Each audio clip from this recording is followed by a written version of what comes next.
اس کے بعد مزید اور پریشر، دھمکیاں، اور اس کے بعد کیا ہوتا ہے کہ ایک چینج ہوتا ہے، ایک ہینڈلر آ جاتا ہے Islamabad, Faisal, general Faisal, major general Faisal, وہ کہہ کے آتا ہے کہ میں اب تمہیں بتاؤں گا کہ میں کیسے ان کو سیدھا کرتا ہوں، اور سختیاں شروع ہو جاتی ہیں۔ جو تحریک انصاف کے لیے میڈیا کور کر رہا ہے ان کے لیے سختیاں، جو جرنلسٹ تحریک انصاف کو فیور کر رہا ہے ان کے اوپر سختیاں، ہمارے ممبرز کو اپروچ کیا جا رہا ہوتا ہے کہ آپ ہمارے ایم پیز کو، یہ ذرا سنیں، ایم پیز کو ڈرایا دھمکایا جا رہا ہے کہ اس کو چھوڑو عمران خان کو۔ کیا ڈرایا دھمکایا جا رہا ہے؟ کہ ہمارے پاس کرپشن کیسز ہیں، اگر وہ نہیں مل رہا ہے تو ہمارے پاس ویڈیوز ہیں، آپ کی گندی ویڈیوز ہیں، وہ ہم بلیک میل کرنے کے لیے۔ یہ تماشا ہو رہا پاکستان میں کہ ہماری اپنی ایجنسیز اپنی ڈیموکریٹک پروسیس کو چلنے نہیں دے رہی اور یہ استعمال کر رہی ہیں، بجائے ریئلائز کریں کہ آپ نے غلطی کر دی ہے۔ لوگ چور نہیں ایکسیپٹ کر رہے ہیں، اس کے باوجود ایک غلطی کو دہراتے جا رہے ہیں اور فورس کرتے جا رہے ہیں لوگوں کو۔ دھمکیاں آنی شروع ہو گئی۔ مجھے تب پتا چلا کہ میرے اوپر ایک انہوں نے پلان بنایا، کیونکہ آپ اچھا پھر الیکشن کمیشن کو استعمال کیا جا رہا ہے، کسی طرح عمران خان کو ڈسکوالیفائی کرو۔ فورن فنڈنگ کیس، پتا چلا وہ فورن فنڈنگ ہی نہیں ہے، اس کو ہمیں لٹکایا کہ فورن فنڈنگ میں اب پارٹی جائے گی، پتا چلا وہ پروہیبٹیو فنڈنگ ہے، اس کے اندر پارٹی ڈسکوالیفائی نہیں ہو سکتی۔ ادھر سے چینج کر کے توشہ خانہ آ گئے۔ توشہ خانہ کا سارا ریکارڈ توشہ خانہ کے اندر پڑا ہے، جو چیز بھی ہے وہ اس کے اندر پڑی ہے، اس میں کوئی گنجائش ہی نہیں ہے چوری کی، اگر آپ ہے تو وہ ایک دم پکڑے جاتی ہے۔ توشہ خانہ کیس چلا گیا، اس میں جی اب توشہ خانہ میں ڈسکوالیفائی کر دیتا ہے۔ وہ وکیل جا کے اس سے پوچھ رہا ہے کہ کس بیسس پہ ایک الیکشن کمیشن نے ڈسکوالیفائی کر دی؟ کیوں جی؟ وہ وہاں نواز شریف کا حکم آیا ہوا ہے کہ عمران خان کو ہمیں اکٹھا لیول پلینگ فیلڈ دو۔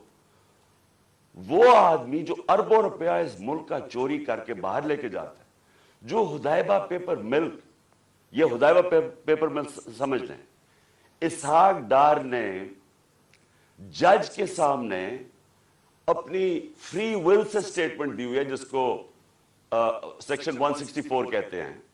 164 بیان جو ہے وہ جیل میں نہیں دیا جاتا، وہ آپ جج کے سامنے جا کے کنفیس کرتے ہیں کہ یہ میں نے کیا ہے۔ تو یہ 25 اپریل 2000 میں اسحاق ڈار وہاں بیان دیتا ہے کہ میں شریف خاندان کے لیے پیسے چوری، ان کے چوری کا پیسہ منی لانڈر کرتا ہوں انگلینڈ۔ وہاں قاضی فیملی کے بینامی اکاؤنٹس کھولے جاتے ہیں، شریف فیملی کا وہاں سے، اور پھر ریمیٹنسز دکھا کے پاکستان آتا ہے اور شریف فیملی کے اندر چلا جاتا ہے، یعنی سیدھی سیدھی چوری۔ ہدایبہ پیپر ملک میں NRO مل جاتا ہے، ڈسپائٹ کہ وہ اسحاق ڈار کہہ رہا ہے کہ میں کنفیس کر رہا ہے کہ میں منی لانڈرر ہوں شریف خاندان کا، اور ان کو بتا رہا ہے کہ کرپٹ ہے، NRO مل جاتا ہے۔ وہ نواز شریف جو پھر ایونس فیلڈ اپارٹمنٹ اس کی پینما پیپرز کے اندر پکڑی جاتی ہے، تسلیم کر دیتا ہے ہماری ہے۔ اب پیسہ کدھر سے آیا وہ بتا نہیں سکتے، کبھی قطری خط آ جاتا ہے، پھر ایک کوئی فیک ڈیڈ آ جاتی ہے، ٹرسٹ ڈیڈ، وہ کلیبری فونٹ والی، جھوٹ پہ جھوٹ بولے جا رہے ہیں۔ آج تک ایک ڈاکیومنٹ نہیں بتائی کہ لندن کے سب سے مہنگے علاقے میں 4 اپارٹمنٹس آپ کی جو آپ تسلیم کر رہے ہیں ہماری ہیں، اور کہہ رہے ہیں کہ جناب عمران خان کو اور مجھے ایک ہی طرح لیول پلینگ فیلڈ دو۔ عمران خان نے اپنے لندن کا فلیٹ 34-35 سال پہلے لیا، کرکٹ کھیلتا تھا انٹرنیشنل، عدالت نے جب مانگا سارا ریکارڈ دیا۔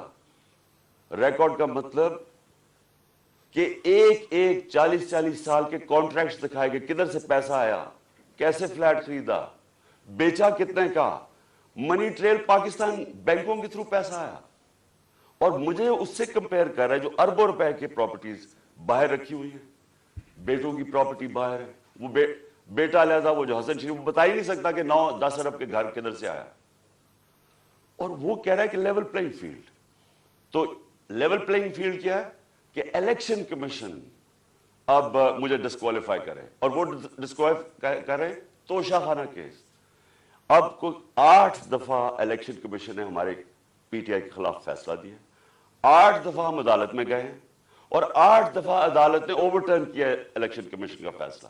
اب ہم پھر عدالت میں جائیں گے، اور میں آپ کو یقین دلاتا ہوں کہ اس کو اتنی شرمندگی ہوگی، اور اس میں شرم نہیں ہے اس الیکشن کمیشن میں، کیونکہ یہ نون لیگ کے گھر، نواز شریف کے گھر کا نوکر ہے، اور بھی ہینڈل ہوتا ہے پیچھے سے. یہ بالکل یہ اس کے اوپر میں پھر کیس کروں گا، ہر جانا کروں گا اس کے اوپر کہ اس نے میرے پر غلط الزام لگایا ہے. اور پھر ایف آئی اے کیسز کر رہی ہے. ایک پولیٹیکل پارٹی جس نے لیگل فنڈ ریزنگ کی ہے پاکستان میں، وہ تحریک انصاف ہے. 40,000 کا ہمارا ڈیٹا بیس ہے. کسی پارٹی کے پاس ہے ہی نہیں، ان کے پاس کوئی ڈیٹا بیس ہی نہیں ہے. اچھا، وہ ان سے پوچھ ہی نہیں رہا کہ کدھر سے آپ نے پیسے اکٹھے کیے. جس پارٹی نے پیسے اکٹھے کیے ان سے پوچھ رہا ہے. اچھا، وہ جواب بھی دے رہے ہیں. اب وہ کیا کر رہے ہیں کہ جنہوں نے 10 سال پہلے پیسے دیے تھے پی ٹی آئی کو، ان کو ایف آئی اے کانٹیکٹ کر کے ان کو ہراس کر رہی ہے، تاکہ پی ٹی آئی کے جو ڈونرز ہیں وہ بھاگ جائے پی ٹی آئی سے، کہ پیسہ نہ اکٹھا کر سکے پی ٹی آئی. وہ پارٹی جو پبلک سے پیسہ جو ساری دنیا میں ہوتا ہے، اس پارٹی کو بند کرنے کی کوشش کر رہے ہیں. وہ جو 2 پارٹیز بتا ہی نہیں سکتی کہ پیسہ کدھر سے اکٹھا کرتے ہیں. اور اس کا ورڈ ہے کرونی کیپٹلزم. یہ پہلے بزنس مین کے ساتھ بزنس کرتے ہیں، اور پھر ان سے پھر ان کو پیسے، ان کو موقع دیتے ہیں پیسے بنانے کا، پھر ان کے ساتھ یا پروفٹ شیئرنگ کرتے ہیں، اور پھر انہیں سے ڈونیشن لے لیتے ہیں. ان کے پاس تو ڈونر بیسک کوئی نہیں ہے. ہم کیوں فیصلے کر سکتے ہیں پبلک کے لیے؟ ہم کیوں بڑے بڑے مافیاز کے خلاف کھڑے ہوئے، جس طرح شوگر مافیا؟ کیونکہ ہمارے پاس پبلک کا ڈونر بیس ہے. ہم پبلک سے پیسے اکٹھے کرتے ہیں، اس لیے پبلک کے انٹرسٹ کے لیے کھڑے ہو سکتے ہیں. یہ ہیں چھوٹی سی ایلیٹ انٹرسٹ پروٹیکٹ کرنے کے لیے مافیاز کے ساتھ آئی. تو ایف آئی اے ہمارا نقصان پہنچا رہی ہے ہمیں، کہ ہمارے کیسز ہمارے، تاکہ ہمارے ڈونرز بھاگ جائیں. اس کے علاوہ انہوں نے صحافیوں سے کیا کیا؟ جب سے یہ آئے Faisal, general Faisal, major general, جو صحافیوں سے کیا انہوں نے، یہ پاکستان، مشرف کے مارشل لاء مجھے یاد ہے، مجھے اس نے جیل میں ڈالا، لیکن مشرف کا مارشل لاء لبرل تھا. اس کے مقابلے میں جو آج کل ہو رہا ہے، جو صحافیوں سے ہو رہا ہے، جو عمران ریاض اس کو پکڑ کے جیل میں، پھر ایاز امیر اس کو مار پٹوائی، ذلیل کروایا، سمیع ابراہیم سینئر ریسپیکٹڈ لوگ، اس کو غلام حسین چودھری تقریباً 80 سال کا، اس کو پکڑ کے جیل میں ڈال دیا. اور جو ارشد شریف سے کیا، یعنی یہ قوم کبھی معاف ہی نہیں کرے گی ان لوگوں کو جنہوں نے ارشد شریف میری نظر میں پاکستان کا نمبر 1 انویسٹیگیٹو جرنلسٹ تھا، اور نمبر 1 کریڈیبلٹی تھی. سب کو پتا تھا کہ یہ بکتا نہیں ہے، سب کو پتا تھا اس کا خوف کسی سے نہیں. اس سے جو کیا ہے، ملک سے باہر بھاگ، مجھے پتا ہے اس کے پیچھے کون پڑا ہوا تھا. ارشد شریف کے گھر والوں کو پتا ہے کہ کون پڑا ہوا تھا اس کے پیچھے. صحافیوں کو پتا ہے کہ کون اس کے پیچھے پڑا ہوا تھا، کہ کیوں اس کو ملک چھوڑ کے جانا پڑا، اور پھر کیوں وہ دبئی سے آگے جانا پڑا اس کو. سب کو پتا ہے کہ کون پیچھے پڑا ہوا تھا اس کے. اور جو اس کی شہادت ہوئی، یہ اس ملک کی تاریخ کا میں سمجھتا ہوں افسوسناک موڑ ہے، کہ جتنی صحافت اوپر چلی جاتی ہے، معاشرے کو وہ لفٹ کر دیتی ہے، معاشرے کے ویلیوز لفٹ کر دیتی ہے، معاشرے کو امر بالمعروف پہ لگا دیتی ہے. یہ صحافیوں کا کام ہوتا ہے، موریلٹی معاشرے کی ریز کرے. اور جدھر کون آج کل فیورٹس بنے ہوئے ہیں؟ لفافے، جو زمین بیچنے والے صحافی، جن کی کریڈیبلٹی کوئی نہیں ہے. آپ صرف یہ دیکھ لیں کہ کن لوگوں کی آج ویورشپ اوپر ہے اور کن کی نیچے ہے. آپ کو پتا چل جائے گا عوام کدھر کھڑی. عوام بیوقوف نہیں ہے. یہ جو عوام آپ کو بار بار میسیجز بتا رہی ہے کہ وہ ایک ابراہم لنکن کی سیئنگ ہے کہ you can't fool all the people all the time. تھوڑا وقت سب کو پاگل بنا سکتے ہیں، سارا وقت کبھی کوئی انسان نہیں، معاشرہ پاگل نہیں بن سکتا. تو لوگوں کو پتہ ہے کیا ہو رہا ہے. اور لوگ بتا رہے ہیں. پھر الیکشن ہوا, بائی الیکشن ہوا ہمارا, 9 سیٹوں پہ میں کھڑا ہوا, صرف ایک پوائنٹ بتانے کے لیے کہ عوام کدھر کھڑی. 9 سیٹوں میں سے 8 جیتا. یہ ورلڈ ریکارڈ ہے, دنیا میں کبھی ایک پارلیمنٹیرین 12 سیٹیں نہیں ایک اسمبلی میں جیتا. پھر عوام بتا رہی ہے وہ کدھر کھڑے ہیں, لیکن نہیں, عوام کی نہیں سننی.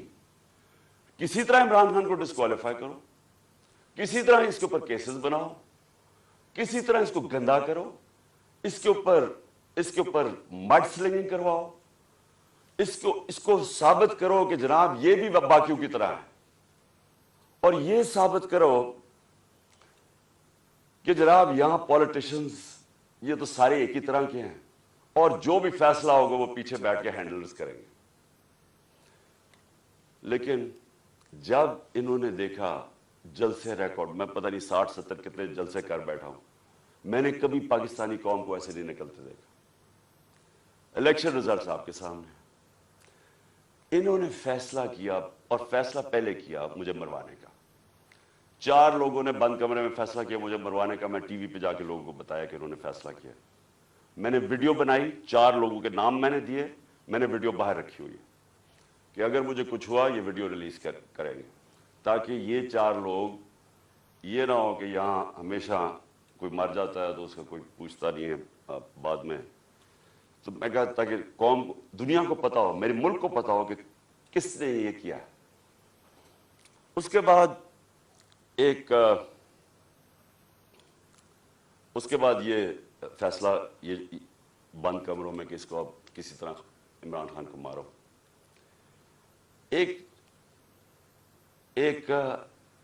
اچھا, اور مجھے خبریں کدھر سے آتی ہیں, اب میں یہ بھی آپ کو بتا دوں کہ مجھے کیسے پتا چلتا ہے. ایک تو میں گورنمنٹ میں 3.5 سال رہا, میری ریلیشن شپس ہیں, اداروں کے اندر لوگوں کو میں جانتا ہوں, ایجنسیز کے اندر لوگوں کو میں جانتا ہوں.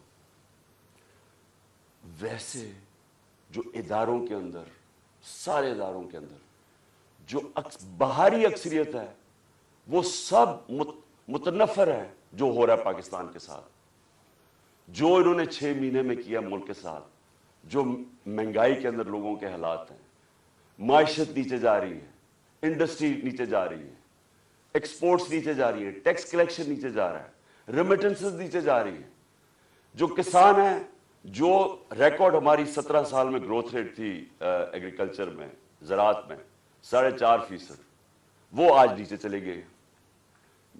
تو لوگ ان سے تنگ ہیں, اور لوگ مجھے بتاتے ہیں کہ یہ کیا سازشیں چل رہی ہیں. تو دوسری انہوں نے سازش کیا کی, انہوں نے, اور اس کے اوپر اب میں آنے لگا ہوں, یہ جو ہوا, یہ جو مجھے یہ گولیاں لگی, یہ سازش کیا تھی. انہوں نے فیصلہ کیا کہ ایک ایسا سلمان تاثیر ٹائپ قتل کرو عمران خان.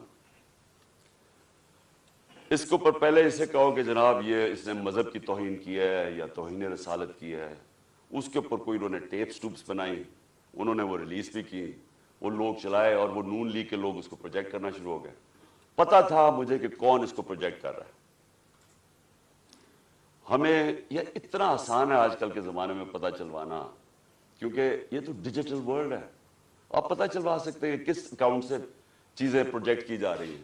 تو یہ پہلے تو یہ پروجیکٹ کیا گیا کہ عمران خان نے دین کی توہین کی ہے.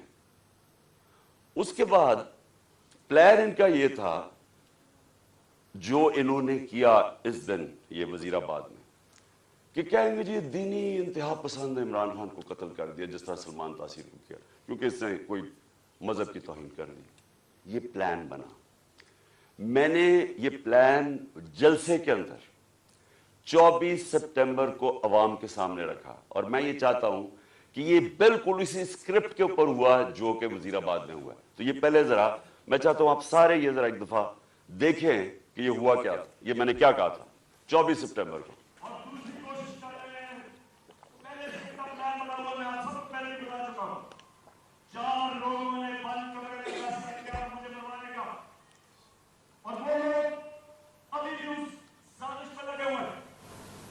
انہوں نے دونوں مریم جو جھوٹ بولنے کی PhD دونوں کے پاس ہے,